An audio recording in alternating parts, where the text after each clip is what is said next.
গতকাল শুরু হয়েছে এশিয়া কাপের দামামা। প্রথম ম্যাচে হংকংকে উড়িয়ে দিয়ে দাপট দেখিয়েছে আফগানিস্তান। বাংলাদেশের গ্রুপে হওয়ায় এটা টাইগারদের এক ধরনের বার্তা। তুলনামূলক দুর্বল হলেও কোনোভাবেই হংকংকে সহজভাবে নিচ্ছে না লিটন দাসের দল।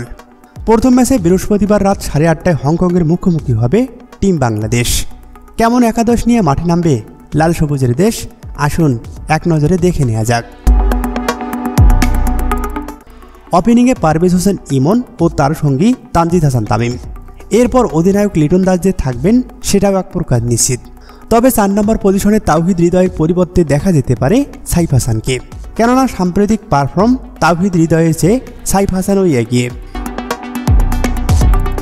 এরপরে জাকের আলী অনিক ও শামীম হোসেন পাটোয়ারি। স্পিন বিভাগ সামলাবেন রিশাদ হোসেন ও শেখ মেহেদী হাসান। সর্বশেষ 3টি পজিশন থাকছে পেসারদের দখলে। সেক্ষেত্রে দেখা যেতে পারে তাসকিন আহমেদ, মোস্তাফিজুর রহমান ও তানজিম হাসান সাকিবকে।